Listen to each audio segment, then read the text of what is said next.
then let's go to another topic called modular arithmetic. So let m be a natural number. So in other words, it's a positive integer, or positive integer. We say that two integers a and b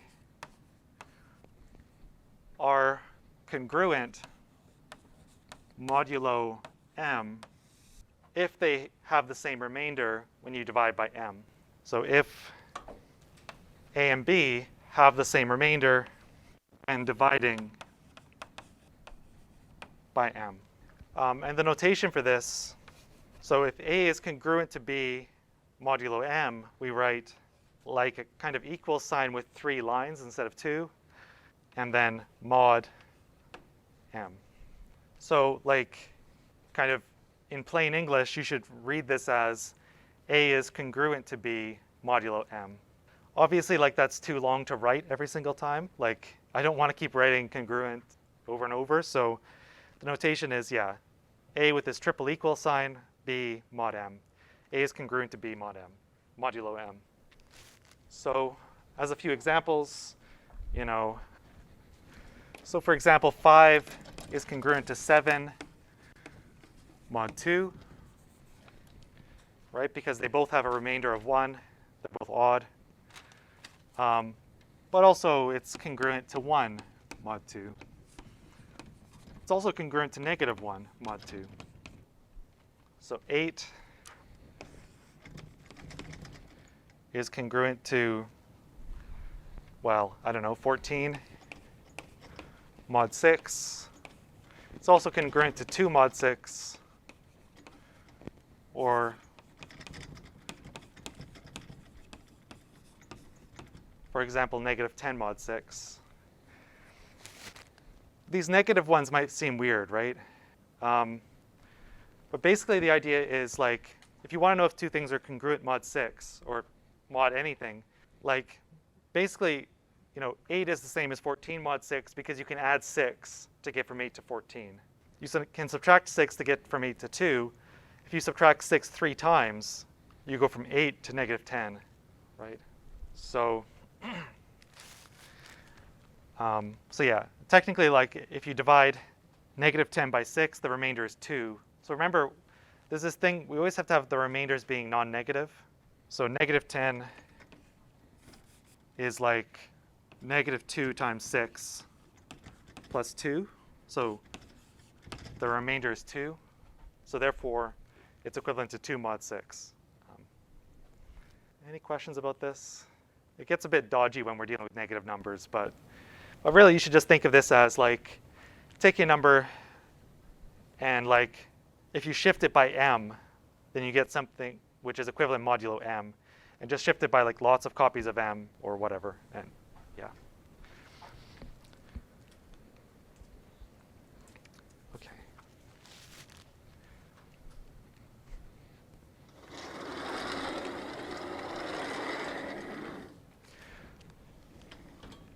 A somewhat more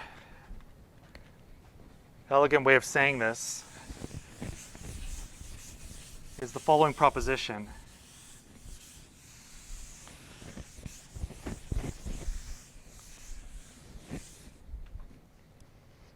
So this is called 5.15.1.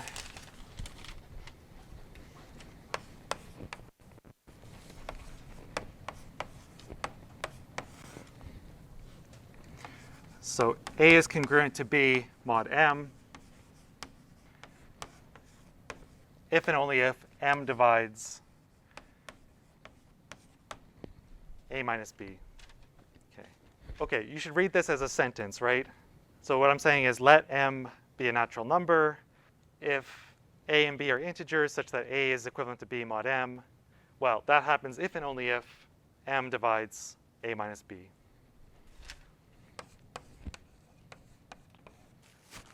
So this is an if and only if statement. So we need to show that if we assume this, the first part, then we can derive that this is true. And conversely, we need to show that if we assume this is true, we can derive that this is true. So there's two directions when you're proving an if and only if. So let's prove this direction first. So suppose that A and B are congruent mod M. Okay, so what I want to do is I'm going to take my A and B and find the quotient and remainder when dividing by M. So, well, so let Q1 be the quotient when dividing A by M, and let Q2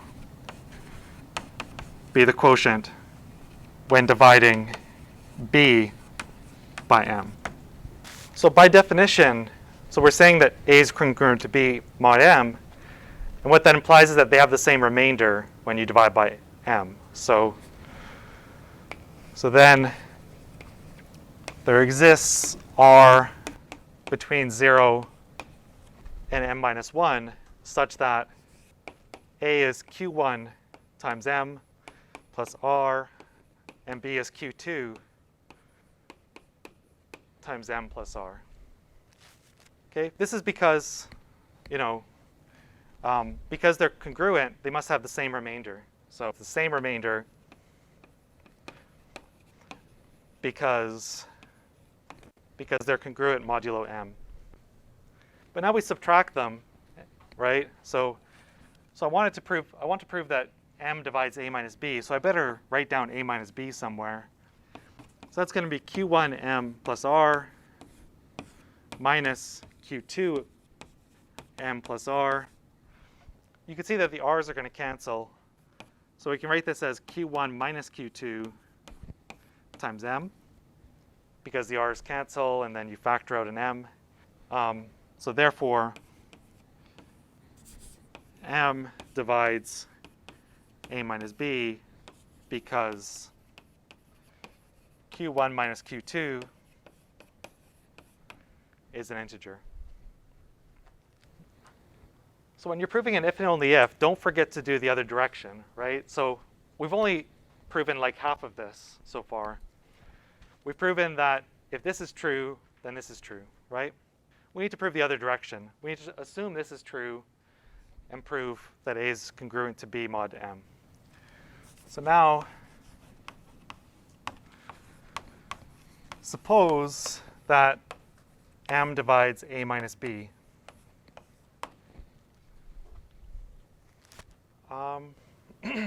Okay, well, so what that means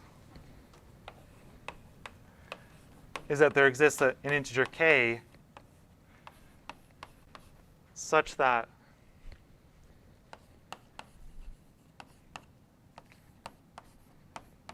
A minus B is M times k. Okay, this is just the meaning of what it means to divide something, right? Okay, so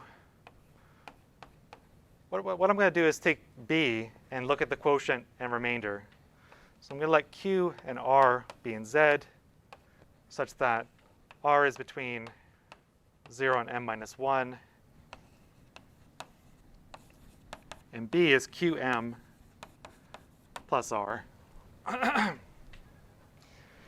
In other words, like Q is the quotient and R is the remainder when you divide by M, when you divide B by M.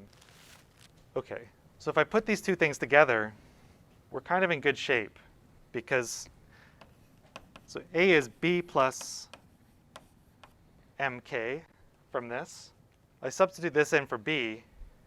So this is QM plus R plus KM, which is Q plus K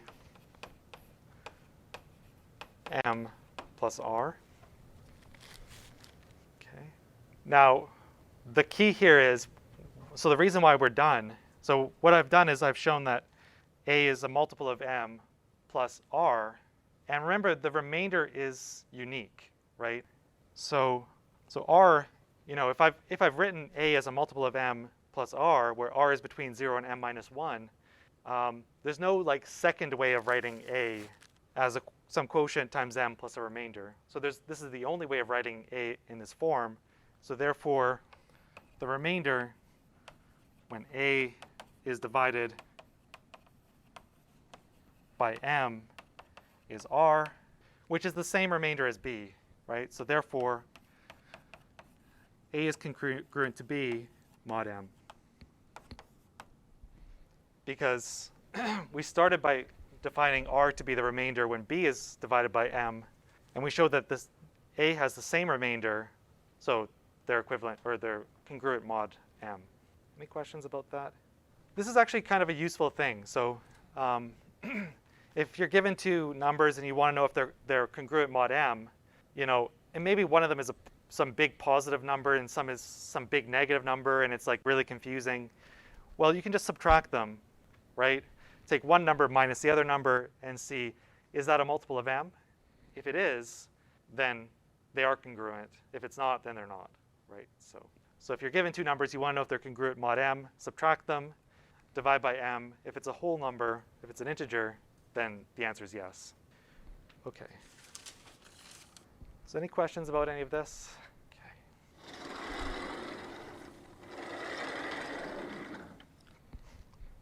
So what I want to talk about next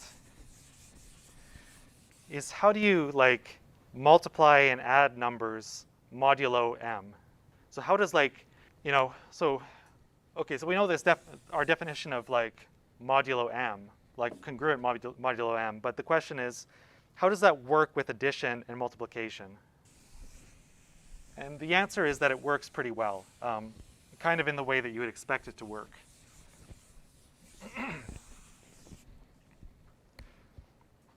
So theorem 5.15.5.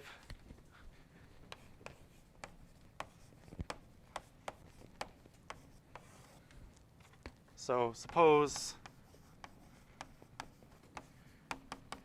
A is equivalent to C, let's say mod m, and B is congruent to D mod m. So then if suppose I add, you know, A plus B, it's congruent to C plus D mod m, and A times B is congruent to C times D mod m. So, I mean, the sort of, I mean, what I want to kind of say here is like, you can, when you're dealing modulo m, you can kind of treat the congruent sign as kind of being equals, you know. So if I've got that, you know, A is kind of, okay, it's not, you know, A and C might not be equal as integers, right? A might be 8 and this might be 2 if we're going mod 6. But you can kind of treat this as like, you know, A is equal to C, B is equal to D, so therefore I can add both sides of these equations to get A plus B is C plus D, or A times B is C times D, and these kinds of things.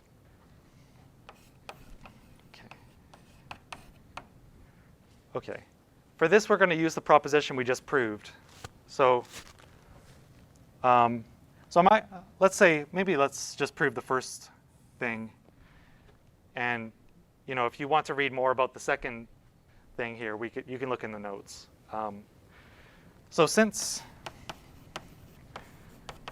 A is equivalent to, or congruent to C mod m, there exists an integer k such that A minus C is km. Right? So this is using what we just proved, that A being congruent to C is the same thing as m dividing A minus C. And since B is congruent to D, there exists an integer L. So these are both integers.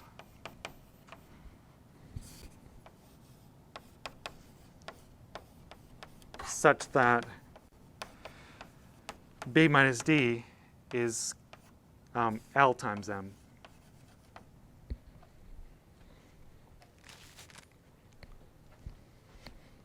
So I want to do something about a plus b and c plus d. What I can do is just add these equations.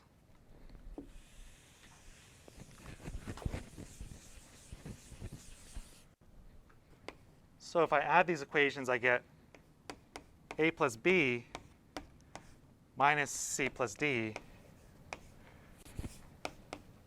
is km plus lm, or in other words, k plus l m. But therefore, a plus b is congruent to c plus d mod m.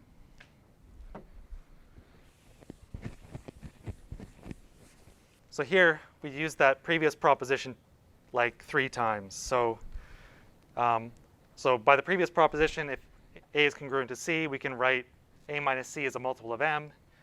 We can also write b minus d as a multiple of m.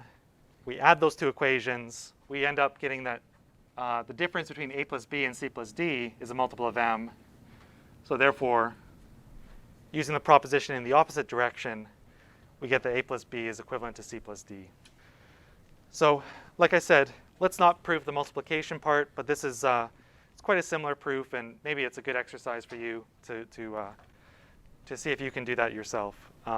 Or you can read about it in the notes as well. Let me show you, though, a kind of nice application of this. So here's a question. What is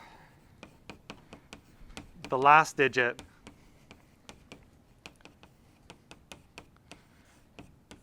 of 7 to the 99? Okay. Unfortunately, your calculator probably won't tell you that, right? Because they're probably, I mean, this number is going to be too big. It'll fill the whole screen of the calculator. It'll tell you the first few digits. It won't tell you the last digit. Turns out we can use this modular arithmetic to figure this out pretty quickly, actually. Only a few steps. So asking about the last digit is the same as asking about, so equivalently, we want to find the remainder, so r between 0, 1 up to 9, such that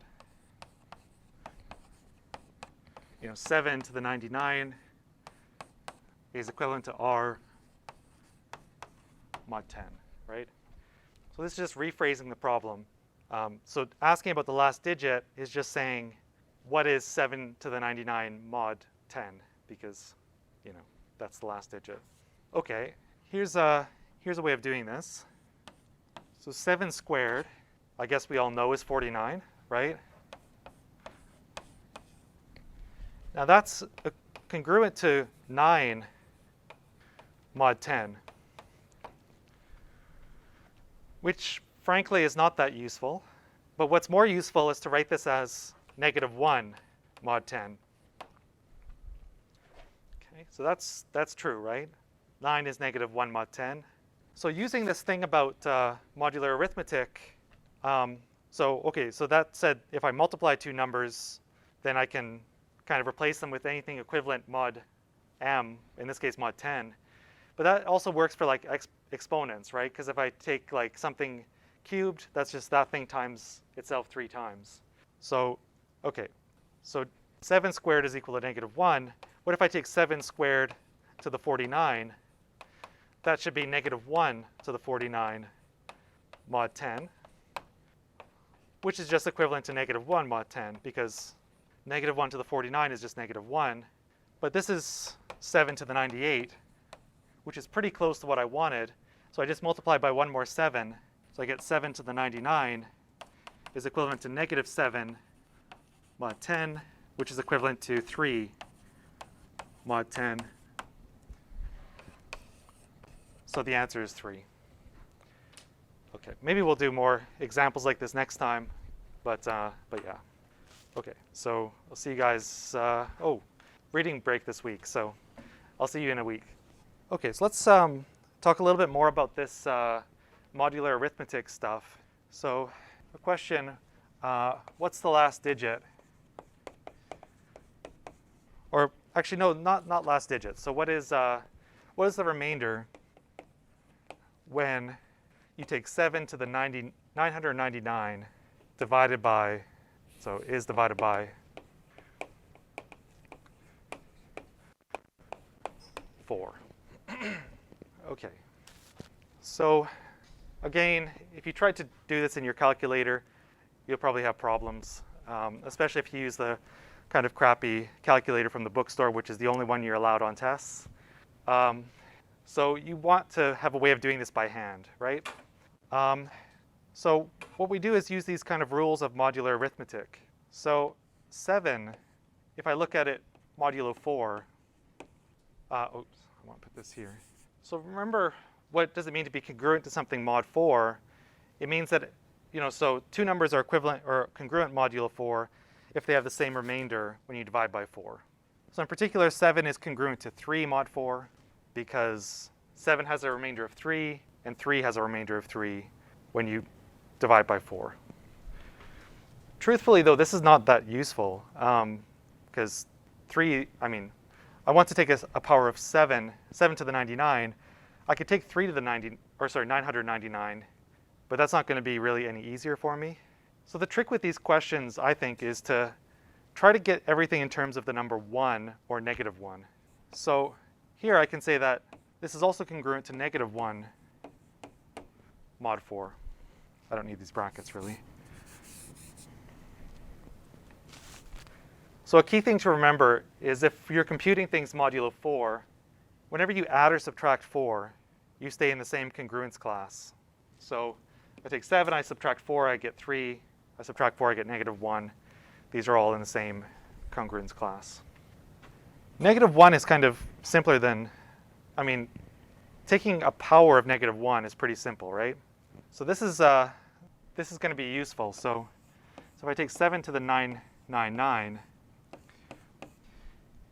so if you think of how those congruence rule, like these statements about congruence classes worked, like if I have two numbers and I multiply them, well, it kind of works in the way you would expect when you do it with congruence classes mod 4 or mod anything. So basically 7 is 7 to the 999 is 7 times 7 times 7 times 7, 999 times. All of those 7s are congruent to negative 1. So this should be equal to, in other words, this is congruent to this mod 4. The kind of key here is that if 7 is congruent to negative 1, then whenever you have any algebraic expression with a 7, you can plug in a negative 1 for it, because you should think of this as being like 7 is equal to negative 1 modulo 4 in some sense. Okay, now this is easy, right? This is congruent to negative 1 mod 4 because it's negative 1 to an odd power. So it's 3 mod 4. So the remainder is equal to 3. Well, so this was true before, and it's still true, right? So, but basically here, you can, if you have something like with a negative number and you don't like it, just add this number to it, and you stay in the same congruence class. So for example, if I take 112 mod 7, that's going to be congruent, 112 is congruent to, like if I look mod 7, you can always add or subtract multiples of 7. So it's the same as 105, or if I subtract like 21 from this, I get whatever the heck I get, 100 or 91, I think. If you add or subtract multiples of 7, you stay in the same congruence class. Okay. That's all you're doing with that mod. Yeah. But that's the same thing as, that's what it means to have the same remainder mod whatever, right? Two things have the same remainder if they're basically the same up to adding a multiple of that number. So two things have the same remainder mod 7, or when dividing by 7, if you can add 7s to get from one to the other. So I don't know, did you guys all learn back in, elementary school or something, that if you want to know if a number is divisible by 3, you add up the digits and you check if that is divisible by 3, right? So what I want to do now is prove, essentially prove that method always works. So, I mean, a natural question is why the heck does that work, right? And let me now talk about the reason. And it all has to do with these kinds of modular arithmetic things. So, so suppose I take 10 modulo 3. So, well, if I think about what's the remainder, it's going to be 1, right? So if I want to take the kind of smallest thing, like smallest positive number that this is congruent to, it's going to be 1. The remainder is 1, right? 10 is 9 plus 1. But then, because 10 is congruent to 1, 10 squared is going to be congruent to 1 squared, which is 1, right?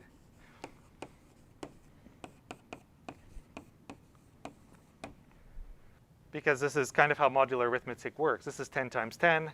10 is congruent to 1. 10 is congruent to 1. So 10 times 10 should be congruent to 1 times 1. And yeah. And in fact, if I look at 10 to the k, well, of course, that's congruent to 1 to the power k mod 3, which is congruent to 1 mod 3 for all k at least 0. So what's the relevance of this?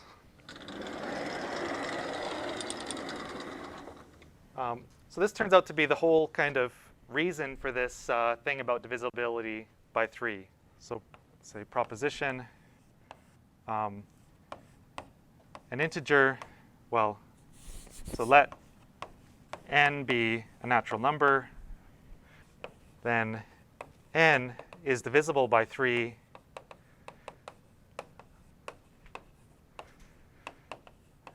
if and only if the sum of the digits in the base 10 representation of n is divisible by 3.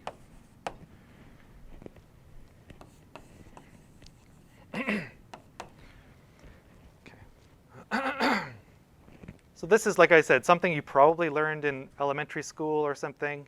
If you want to know if something's divisible by 3, add up the digits. Of course, like, they didn't present this to you as talking about the base 10 representation of the number, but, you know, that's what the digits are, right? We always work in base 10, usually, so that's what it means. So this means the same thing. Okay. And this is all going to boil down to this fact over here. So what we want to do is we want to start by writing down the base 10 representation of n. So for some, you know, k at least 0, let n be equal to dk 10 to the k plus dk minus 1 10 to the k minus 1 plus dot dot dot d1 10 to the 1 plus d0 10 to the 0, where d1, or is it d0, d1, dot dot dot up to dk are all numbers between 0 and 9. So, I mean, this was now at least a couple of weeks ago, but hopefully you kind of remember that this is how you do like a base 10 representation of n, right? You write n as some number between 0 and 9 times the power of 10 plus some number between 0 and 9 times the power of 10, etc. So for example, if I had the number 5,912, that's 5 times 10 to the 3 plus 9 times 10 squared plus 1 times 10 to the 1 plus 2 times 10 to the 0. So my kind of coefficients here would be 5, 9, 1, and 2. And k would be equal to 3, right? So now a magic thing happens when I take n and I reduce it modulo 3, because all of these, if I look modulo 3, this number here is congruent to 1, right? As we've shown, as we've kind of argued over here, 10 to the k is always congruent to 1 mod 3. And 10 to the k minus 1 is 1 mod 3. All of these powers of 10 are 1 mod 3. So if I look at n and I look at what is it congruent to modulo 3, so it's dk times 10 to the k, but I can replace that with a 1 because 10 to the k is 1 modulo 3. dk minus 1 times 1 plus dot dot dot d1 times 1 plus d0 times 1 mod 3. So that's because we have this kind of fact that if you have some algebraic equation and you look at it modulo 3 or modulo anything, you can replace, so if I know that this number is congruent to 1, I can replace it with a 1 and so on. So in other words, n is always going to be, no matter what n is, it's always congruent to the sum of its digits, mod 3. But now, a number is divisible by 3 if and only if its remainder is 0 when you divide by 3, right? Being divisible by something means you have a remainder of 0. So, I mean, n is divisible, so let's say 3 divides n, if and only if n is congruent to 0 mod 3. But since n is congruent to this sum, the sum of the digits, this is 0 mod 3 if and only if this thing is 0 mod 3.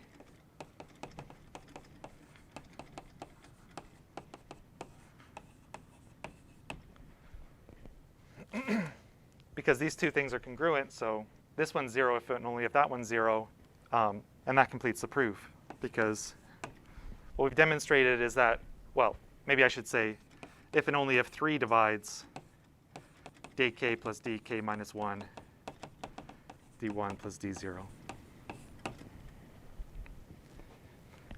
Okay.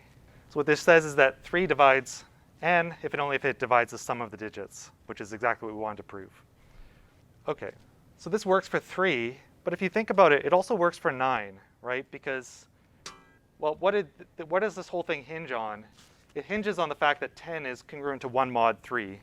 But 10 is also congruent to 1 mod 9, right? So if I, so 10 to the k is congruent to 1 mod 9 for all k at least 0. So a number is divisible by 9 if and only if the sum of its digits is divisible by 9. The same proof will work for that. By the way, I never learned that as a kid, but did any of you learn that about divisibility by 9? You guys, you did? Okay, yeah. So yeah, the same thing works for 9.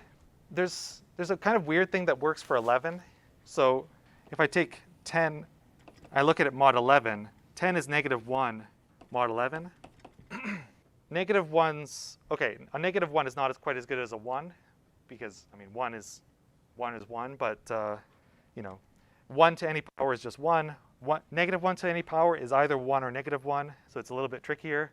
But using this, you can say that a number is divisible by 11 if and only if the alternating sum of its digits is divisible by 11, where what I mean is you take dk, so the biggest digit, minus the next digit, plus the next one, minus, and then dot, dot, dot, or up to plus or minus the last digit, depending on the number of digits. So if this number is divisible by 11, then so is n.